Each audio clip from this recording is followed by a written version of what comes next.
Hello friends, मैं devil Yadav आप सभी का स्वागत करता हूं आप सभी के आपके अपने यूट्यूब चैनल में। तो फ्रेंड्स, हम आज इस वीडियो में बात करने वाले हैं कि टीचर कैसे बने और आपको जो भी डाउट्स होंगे कि टीचर बनने के लिए कौन कौन सा एग्ज़ाम देना होगा वो आपका इस वीडियो में क्लियर हो जाएगा। तो फ्रेंड्स, चलिए देखते हैं। पर फ्रेंड्स, आप इस वीडियो को लास्ट तक जरूर देखिएगा क्योंकि मैं लास्ट में एक टिप बताने वाला हूँ जो आपके लिए टीचर बनने के लिए बहुत ही ज़्यादा हेल्पफुल साबित हो सकता है। तो फ्रेंड्स, चलिए स्टार्ट करते हैं।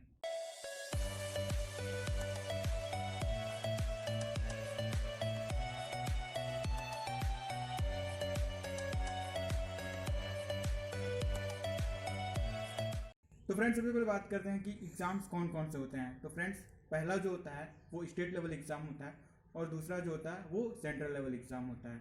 पहला जो है स्टेट लेवल एग्ज़ाम को जनरली हम टीईटी यानी टीचर्स एलिजिबिलिटी टेस्ट बोलते हैं और जो दूसरा होता है उसे सीटेट यानी सेंट्रल और फिर टीचर्स एलिजिबिलिटी टेस्ट बोलते हैं। इन दोनों में सिर्फ इतना डिफरेंस है कि टीटी जो होता है वो स्टेट लेवल पे जो टीचर्स सिलेक्शन होता है वो स्टेट लेवल पे होता है। जैसे कि मान लीजिए यूपी टेट हो गया, कर्नाटका टेट हो गया।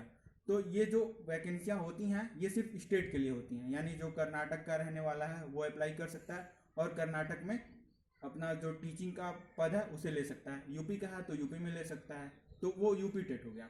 पर अब बोले अगर सी टेट के बारे में, तो सी टेट जो हुआ वो सेंट्रल लेवल पे होता है।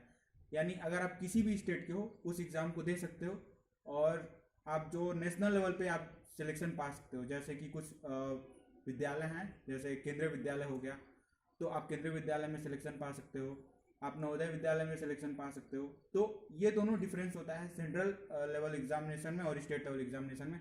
बात करें अगर सिलेबस की, तो इन दोनों में कोई ज़्यादा डिफरेंस नहीं होता।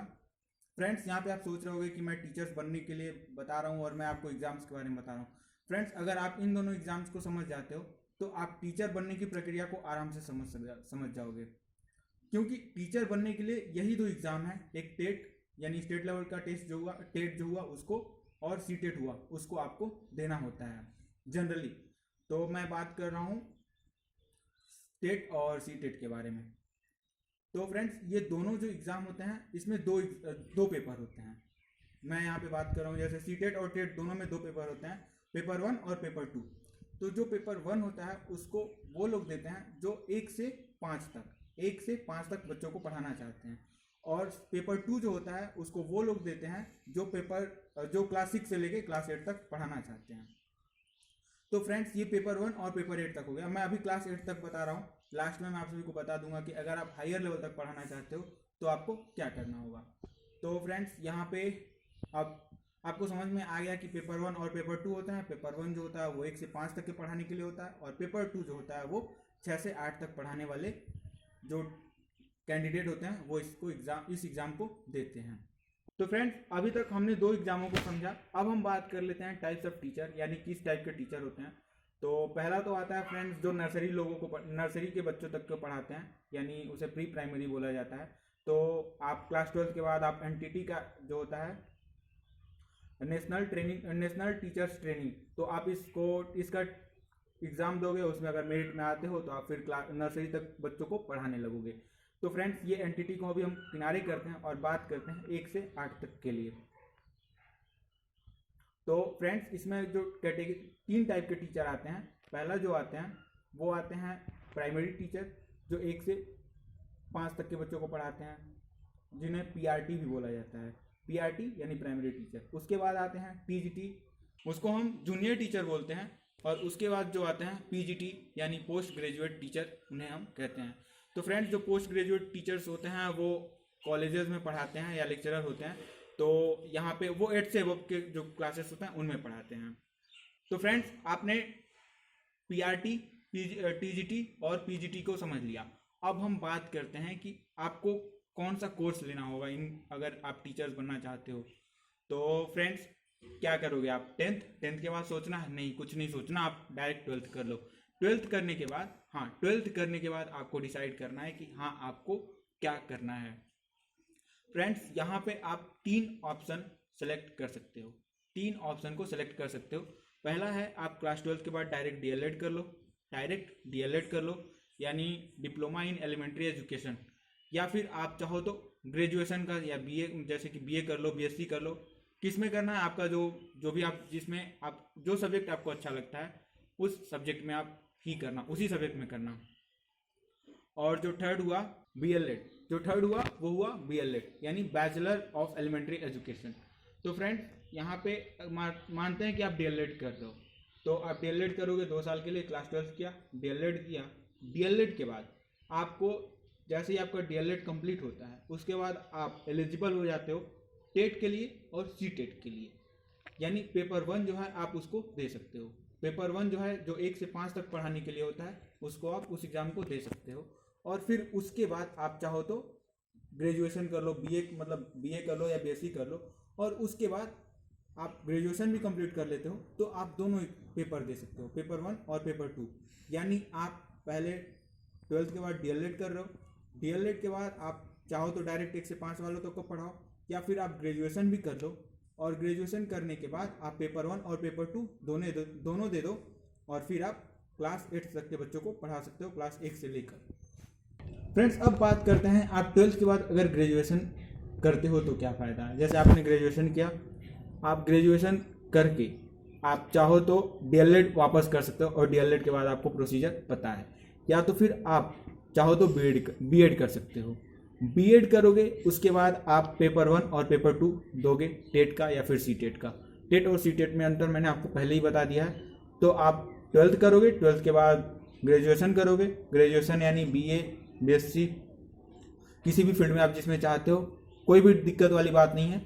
आप B.Tech कर रहे हो तो भी आप B.Tech करने के बाद B.Ed कर सकते हो।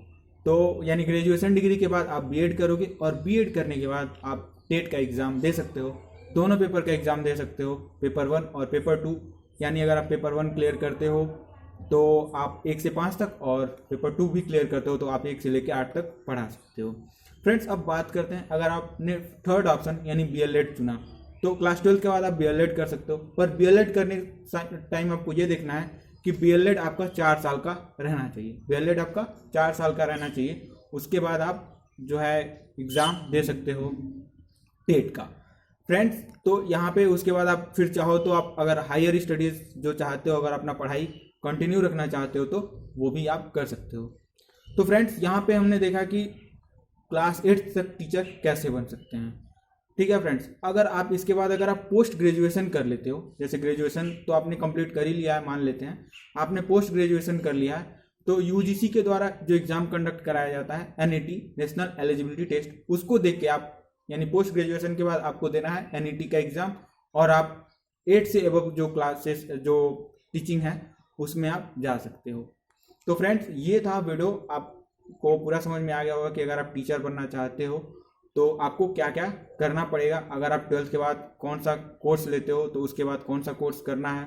फ्रेंड्स यहाँ पे अगर बात करें कुछ हल्का सा और, तो टेट के आगे, तो फ्रेंड्स टेट के बाद अभी जो यूपी में हुआ था जो शिक्षकों की भर्ती हुई थी, तो उसमें एक नाम आया था सुपर टेट का।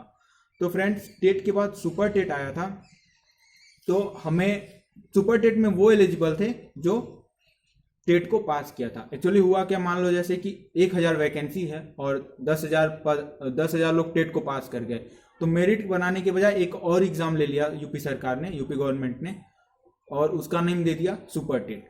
तो फ्रेंड्स उसमें भी अगर आप टेट पास करोगे फिर सुपर टेट, तो थोड़ा मोड़ा चेंजेस आते रहते हैं। तो इन सब से बचने के लिए आपको क्या है कि आपको जो मार्क्स हैं 12th से लेके मतलब क्लास 10th 12th, और जो आपके मार्क्स हैं उसको अच्छे रखना जरूरी है, यानी कि आपके मार्क्स बहुत अच्छे रहने चाहिए, तो ही आपका सिलेक्शन होता है। क्योंकि ये जो जारी होता है, मेरिट जारी होता है, तो पूरा जो एकेडमिक है पहले का जो आपका रिकॉर्ड रहा है 10th 12th या फिर आपने ग्रेजुएशन में जितने भी मार्क्स पाए हैं, तो उसका कुछ वेटेज जैसे कि 10%, 20%, 30%, उसका कुछ वेटेज काउंट होता है। तो फ्रेंड्स इसके लिए आपको पीछे के मार्क्स भी मायने रखते हैं।